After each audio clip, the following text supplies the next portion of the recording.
Bonjour à tous, très heureuse de vous retrouver pour un nouveau JT. Nous sommes le jeudi 23 juin 2022 dans l'actualité ce soir. Elle nous promet des rires et des larmes. La nouvelle programmation de Bonlieu, scène nationale est riche en émotions.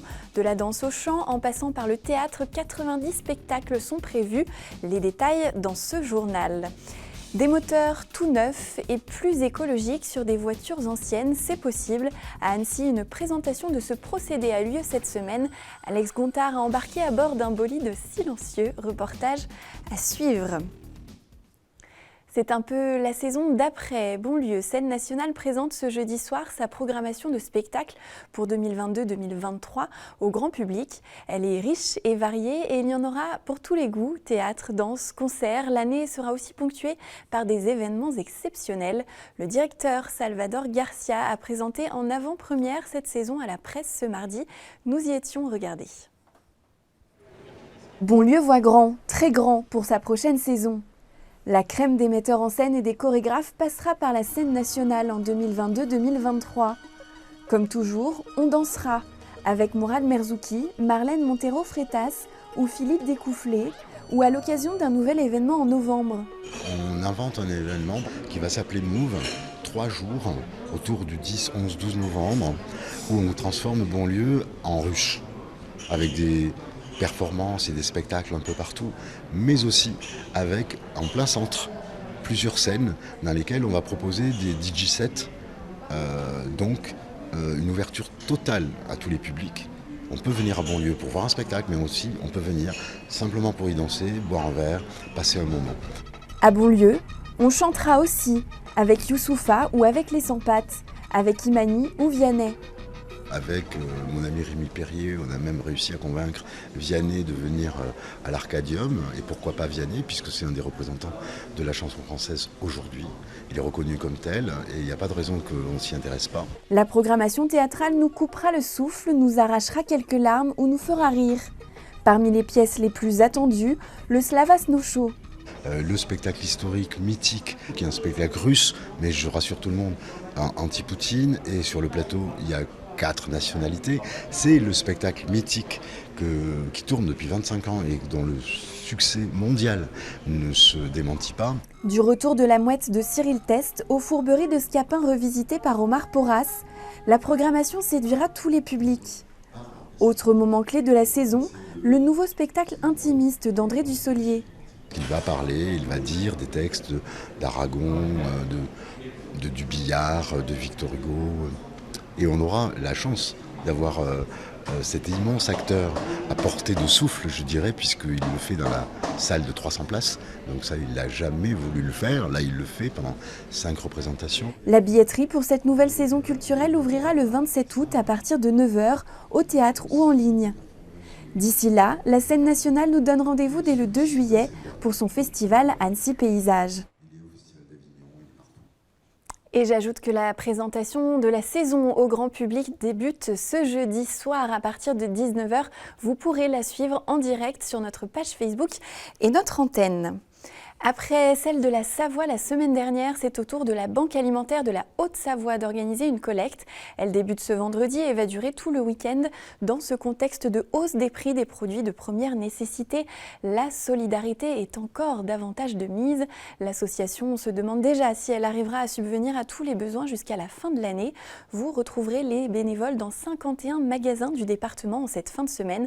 Et sachez que la Banque alimentaire recherche des volontaires pour trier les denrées dans son centre de Cranfsal. C'est un village de 80 âmes niché au pied d'une des plus célèbres montagnes de Haute-Savoie. La Chèvrerie sur la commune de Bellevaux a une vue imprenable sur le Roc d'Enfer. Sa population est presque multipliée par 10 en saison d'hiver. Mais, et cela peut paraître étonnant, jusqu'à ce jour, elle n'était pas dotée d'un système d'assainissement des eaux usées. Un chantier d'envergure a débuté il y a quelques années pour remédier à cette situation et permettre à la mairie de développer la petite station. Précision dans ce reportage. Posée au pied du vieux roc, la Chèvrerie est comme figée dans sa tranquillité. Ce petit village bordé de pâturages se transforme en mini paradis du ski en hiver. Depuis 2016, la commune a entrepris un grand chantier. Elle construit un réseau d'eau usée jusqu'alors inexistant et rénove son réseau d'eau potable. Sans assainissement, aujourd'hui, on n'avait aucune possibilité d'urbanisme. Et comme on est à proximité du Roc d'Enfer, eh bien, dans le cadre du PLUH, on pourra rouvrir une zone à l'urbanisme. Le but de l'urbanisme, c'est de rapprocher le cœur du village du démarrage de la station de ski, notamment du télésiège du Torchon. Donc on devrait, dans le projet, essayer d'amener une petite lignée de commerce et puis quelques petits collectifs, mais sur le fond, non, on ne changera pas l'identité du village. Autre enjeu de ce chantier, la protection du lac de Vallon, situé en aval de la petite station de ski. Classé espace naturel sensible, il est devenu l'année dernière propriété de la mairie, qui veut le préserver en évitant le déversement d'eau usée. La commune a reçu le soutien du département de la Haute-Savoie pour mener à bien les travaux. Il ne faut pas raconter de salade. Quand il y a un problème d'assainissement en amont d'un lac, qu'est-ce qui se passe? Ça va dans le lac. Et donc l'action du département avec la commune, mais aussi avec l'agence de l'eau, aujourd'hui dans le Val d'Enfer, avec le Roc d'Enfer derrière nous, c'est de faire en sorte qu'il y ait de l'eau potable pour le siècle qui vienne, puis de faire en sorte qu'on préserve le lac de Vallon pour le siècle qui vienne. Donc c'est vraiment une opération qui me tient à cœur. Et je suis vraiment très fier que le département ait doublé son engagement sur l'eau potable dans ce département. Le département a en effet renforcé son budget pour les travaux d'eau et d'assainissement, qui passe ainsi de 10 à 20 millions d'euros pour l'ensemble des projets de la Haute-Savoie. Le conseil départemental participe à hauteur de 35% au financement du chantier de la Chèvrerie. Ce dernier représente un coût total de près de 7 millions d'euros et devrait s'achever en 2024. Le Rétrofit Tour était de passage à Annecy ce mercredi. Le concept du Rétrofit, lancé par Rev Mobilities, consiste à transformer les véhicules essence ou diesel en électrique. Pour convaincre les intéressés, 3 voitures étaient disponibles à l'essai sur le parvis du centre commercial Courrier. Alex Gontier a pu tester l'une d'entre elles, regardez. Ne jetez plus votre véhicule, passez à l'électrique. À travers 40 villes en France, l'entreprise Rev Mobilities présente son concept de rétrofit. Voiture, utilitaire ou bus, il s'adresse à tous les types de véhicules. Un procédé qui fait du bien à la planète, même si tout n'était pas gagné d'avance. En arrivant en France, j'ai changé la réglementation pour le faire parce que c'était interdit en France depuis 1954. Et donc, on a travaillé avec des ingénieurs, avec des avocats, des juristes et toute la profession automobile pour en fait trouver un cadre général qui est sorti en tant que réglementation en avril 2020 et qui nous autorise en fait à transformer en série, en gardant la même puissance, la même répartition des masses, en fait le véhicule tel qu'il est d'origine, mais en électrique avec des batteries ou en hydrogène. Le coût reste encore élevé du fait de la qualité des batteries. Il faut compter 15 à 25 000 euros pour rétrofiter une voiture et jusqu'à 30 000 euros pour un utilitaire. Les sceptiques peuvent faire un tour au volant d'une des voitures rétrofitées, un bon moyen de voir les sensations volant en main. Et ce qui est génial, c'est le calme aussi. C'est-à-dire que c'est d'une souplesse et tu vas voir la petite accélération qu'on a aussi quand on appuie un petit peu. Alors là, on est en ville, j'appuierai pas beaucoup, mais on a vraiment ce truc de couple immédiat, pas de raté du moteur, ça ne cale pas. Il n'y a pas le moteur qui tourne, donc il n'y a pas de point mort. En fait, c'est hyper agréable. Avec 66% de réduction de gaz à effet de serre pour une voiture, le concept a de quoi plaire, à tel point que l'entreprise reçoit des demandes plutôt originales. On nous demande de convertir des bateaux rivats, des péniches, des chalutiers, parfois des engins agricoles, etc. Pour l'instant, nous nous concentrons sur ces 3 segments de marché, donc des auto-plaisirs et puis effectivement le gros du volume autour des utilitaires et ensuite bus et camions. Rev Mobilities a déjà signé des contrats en Allemagne et en Italie. Leur objectif est de s'implanter en France et de rétrofiter 5000 bus et camions d'ici 2030. Vous l'avez vu mardi dans le JT avec le responsable événement de Morzine, la saison d'été débute en station. Alors que 4 Français sur 10 sont bien décidés à partir en vacances, la montagne cumule 10% des intentions de séjour. Et parmi ces vacanciers, certains choisiront peut-être Les Brasses, la petite station à cheval sur les communes de Baugève, Ognon, Vion-Sala et Saint-Joire en Haute-Savoie, entend bien séduire les familles, comme nous l'explique notre invité du soir, le directeur de l'Office de tourisme Mots-les-Brasses.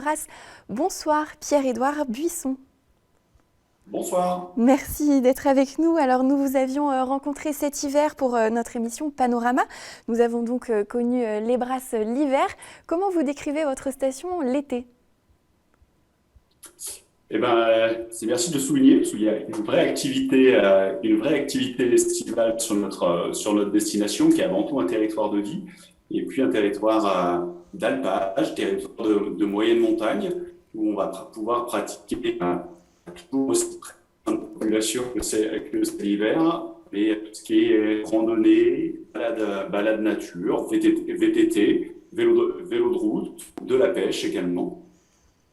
Et puis votre créneau, on l'avait bien compris déjà cet hiver, ce sont les familles. Comment vous prévoyez d'en attirer encore de nombreuses cet été?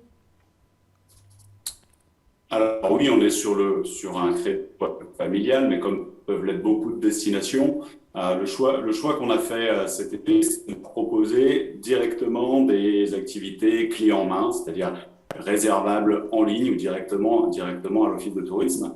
Notamment une activité qui s'appelle Mon premier couteau, c'est-à-dire accompagné d'un parent, un enfant va apprendre à utiliser son premier couteau avec l'aide d'un accompagnateur en montagne. Là, on est sur de l'émotion et des souvenirs du massif des Brasses ou de Brasses qui vont rester ancrés. De même, on a aussi des sorties trappeurs que l'on propose pareil tout l'été, où là, toujours parents-enfants, on va apprendre à se repérer dans la nature, à reconnaître les plantes comestibles, la faune, on va apprendre à faire une cabane, à faire du feu. Donc ça, c'est vraiment des choses qui sont très orientées parents-enfants. Et puis, on a quelques autres sorties qui sont proposées plus pour des ados ou un public adulte. On a la chance d'avoir une montagne emblématique de Haute-Savoie, notre territoire, qui est le Maule, qui offre un magnifique, pour le coup, panorama sur toute la Haute-Savoie et des couchers de soleil vraiment à couper le souffle. Donc on a organisé, on met en apéro. Le concept, c'est effort pour monter au sommet du Maule. Et puis l'apéro proposé au sommet à base de produits locaux, tout en contemplant le coucher de soleil sur la Haute-Savoie. Et puis il y a une autre randonnée qui est aussi assez emblématique, là sur un site en plus au patrimoine important. Tout à fait. Il s'agit du Mont Vouan, qui est un lieu qui est chargé d'histoire, puisque c'était un lieu d'extraction de meules, destination des moulins, donc des meulières. Et là, on a lié finalement le côté patrimoine culturel et patrimoine naturel en proposant une randonnée à la journée, toujours encadrée par des accompagnateurs en montagne, pour découvrir qui est unique en Savoie. On s'excuse pour la liaison qui est un petit peu difficile, mais on comprend en tout cas l'essentiel. L'été s'annonce beau. On sait que maintenant on est sorti, en tout cas la pandémie semble nous laisser à peu près tranquille, même si les derniers jours pourront peut-être me contredire. Mais en tout cas, c'est une bouffée d'oxygène pour les acteurs du tourisme. Ah bah c'est attendu, espéré. Et puis les belles journées qu'on a eues ces derniers temps ne feront que encourager à avoir de belles animations, et puis de faire des efforts d'accueil. Merci beaucoup Pierre-Édouard Buisson d'avoir été avec nous. On vous souhaite une belle saison donc du côté des Brasses. Merci à vous, bonne soirée. Et à bientôt. Et c'est la fin de ce journal. Merci à toute l'équipe pour sa préparation et sa réalisation. Dans un instant, nous suivrons avec attention le bulletin météo de Thierry Paulme puisque nos départements sont en vigilance orange pour les orages. Et puis dans quelques instants, le dernier épisode de Panorama consacré aux fromages Ravira les plus gourmands. Restez également avec nous pour suivre en direct donc la présentation de la programmation de Bonlieu Scène Nationale dès 19h. Je vous retrouve ce vendredi soir pour le dernier JT de la semaine.